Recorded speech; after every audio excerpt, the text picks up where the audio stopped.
Room ফাঁকা, সব ফাঁকা, ইনকাম ব্যবসা একদম ছিল হয়ে গেছে। এক সেকেন্ড বসার সময় ছিল না আমাদের। উচিত শিক্ষা পেল ভারত। পচা আলু পেঁয়াজ নিয়ে ভারতের কৃষকদের তীব্র ক্ষোভ। ভারত এবার বিপদে পড়েছে।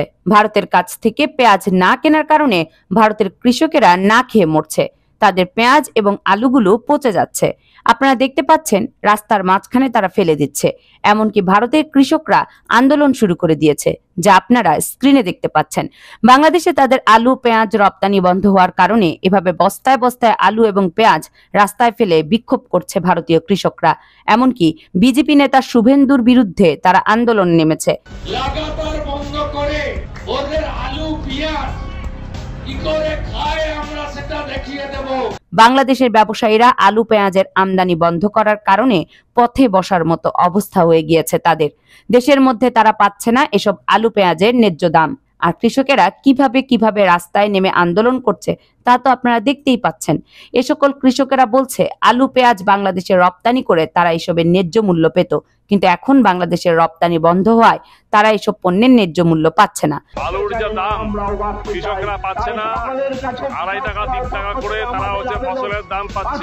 ফলে কৃষকের আত্মহত্যা ইতিমধ্যেই শুরু হয়ে গেছে। বিজেপি নেতা শুভেন্দু এ সকল আলু পেঁয়াজ বাংলাদেশে বন্ধ করেছে। এখন ভারতীয় চাষিরা বলছে তাহলে বিজেপি নেতা শুভেন্দু এবং নরেন্দ্র মোদী এই আলু পেঁয়াজগুলো কিনুক। শুভেন্দু এবং নরেন্দ্র মোদী তাদেরকে রাস্তায় নামতে বাধ্য করেছে। এ সকল পচা আলু পেঁয়াজ এখন নরেন্দ্র মোদী আর শুভেন্দুকে নিতে হবে।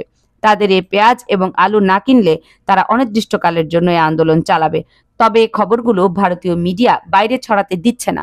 ভারতীয় মিডিয়াগুলো শুধুমাত্র বাংলাদেশের দুর্নাম করে, কিন্তু তাদের কৃষক আলু পেঁয়াজ নিয়ে রাস্তায় নেমেছে এই খবরগুলো কিন্তু তারা ছড়াচ্ছে না। আর এই গাড়ি আজকে 15 দিন দাঁড়িয়ে থাকায় প্রচুর টাকা লস। এক এক গাড়িতে পেঁয়াজের দামই প্রায় 10 থেকে 12 লক্ষ টাকা। তাই আপনাদের জানানোর জন্য এই গুরুত্বপূর্ণ ভিডিওটি তৈরি করেছি। বিজেপি নেতা শুভেন্দু বলেছে বাংলাদেশে আলু পেঁয়াজ রপ্তানি করা হবে না এবং বাংলাদেশ নিয়ে সে আপত্তিকর বক্তব্য দিয়েছে। আর তার উল্টাপাল্টা বক্তব্যের জন্য বাংলাদেশ এখন উত্তাল। এর জন্য বাংলাদেশিরা স্লোগান তুলেছে ভারতীয় পণ্য বয়কটের। আর বাংলাদেশের সরকার সিদ্ধান্ত নিয়েছে তারা ভারতের কোনো পণ্য আমদানি করবে না। আর এর জন্য ভারতীয় আলু এবং পেঁয়াজ রপ্তানির অভাবে বস্তা বস্তা পচে যাচ্ছে। এমনকি যে সকল আলু পেঁয়াজ বাংলাদেশের সীমান্তে ট্রাকে করে নেওয়া হয়েছে, সীমান্তে আসার পর বাংলাদেশ সরকার এই আলু পেঁয়াজগুলো নিতে রাজি হয়নি। ভারত বাংলাদেশ সীমান্তে ট্রাকে পড়ে আছে এ সকল আলু এবং পেঁয়াজ। ট্রাকের পর ট্রাক আলু এবং পেঁয়াজ পচে যাচ্ছে। আর এতে বিপাকে পড়েছে ভারতীয় ব্যবসায়ীরা। এমনকি বাংলাদেশের মানুষেরা চিকিৎসার জন্য কলকাতায় তেমন যাচ্ছে না। এতে করে কলকাতার ব্যবসায়ীদের অবস্থা খারাপ হয়ে গিয়েছে।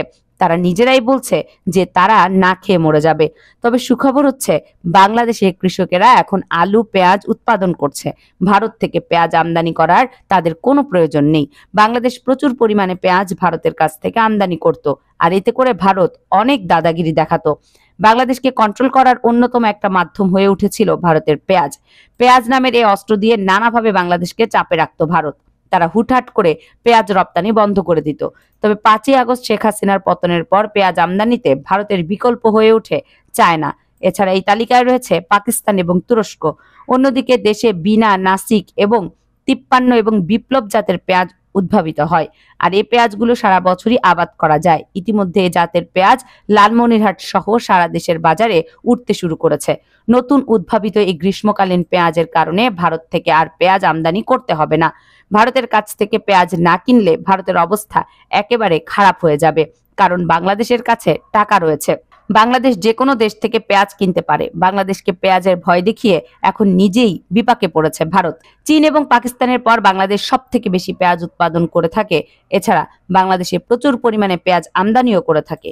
এই আমদানি নির্ভরতা কমাতে প্রতিনিয়ত চেষ্টা করে যাচ্ছে বাংলাদেশের কৃষকেরা। উত্তরবঙ্গে গ্রীষ্মকালীন পেঁয়াজ চাষ অনেকাংশে বেড়েছে। এই নতুন পেঁয়াজের জাত আগস্ট মাস থেকে ডিসেম্বর মাস পর্যন্ত যে কোনো সময় চাষ করা যেতে পারে। বীজ রোপণ করার পর 90 থেকে 180 দিনের মধ্যে এই পেঁয়াজগুলো ঘরে তোলা যায়।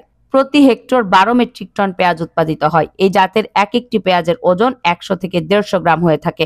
এমনকি 8 থেকে 9টা পেঁয়াজে 1 কেজি হয়ে যায়। কৃষকরা বলছেন এত বড় পেঁয়াজ কখনই বাংলার মাটিতে আগে দেখা যায়নি। বাংলাদেশে সারা বছর পেঁয়াজের চাহিদা হচ্ছে 24,000 মেট্রিক টন, আর বাংলাদেশের উৎপাদন করে 36,000 মেট্রিক টন। কিন্তু তারপরেও বাংলাদেশকে পেঁয়াজ আমদানি করতে হয়। এখন প্রশ্নটি হচ্ছে কেনই বা বাংলাদেশকে আমদানি করতে হয়? বিশ্লেষকরা বলছেন, দেশে যে পরিমাণ পেঁয়াজ উৎপাদিত হয় তার 25 থেকে 30% পেঁয়াজ যত্নের অভাবে এবং সংরক্ষণের অভাবে পচে যায় এবং 25 থেকে 30% পেঁয়াজ যথাযথভাবে সংরক্ষণ করা যায় না, যার কারণে চাহিদার থেকে বাড়তি উৎপাদনের পরও এই পেঁয়াজের ঘাটতি বাংলাদেশে থেকেই যাচ্ছে। আর এই ঘাটতি মেটানোর জন্য ভারত থেকে প্রতি বছর $20 কোটি পেঁয়াজ আমদানি করতে হতো বাংলাদেশকে।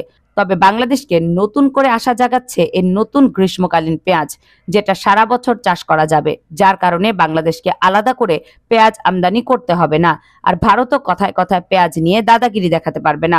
বাংলাদেশ ইতিমধ্যে আমদানি না করায় ভারতীয় কৃষকদের কি অবস্থা হয়েছে তা আপনারা দেখতে পাচ্ছেন। তাদের পেঁয়াজগুলো পচে যাচ্ছে, তারা রাস্তায় পেঁয়াজগুলো ফেলে দিচ্ছে। এমনকি 2020 সালে ভারতের 800টি ট্রাকের পেঁয়াজ পুরোপুরি পচে গিয়েছিল। আর ভারত যদি বাংলাদেশের উপরে আগ্রাসন না ছাড়ে তাহলে এভাবেই ভারতীয় আলু পেঁয়াজ সীমান্তে পচে যাবে। তো দর্শক, ভিডিওটি ভালো লাগলে বেশি বেশি করে শেয়ার করবেন এবং ভারত ছাড়াও যে বাংলাদেশ স্বনির্ভর তা ভারতকে এবার বোঝানোর সময় এসেছে। আপনারা যদি আমার সাথে একমত হন তাহলে কমেন্টস করে জানাবেন।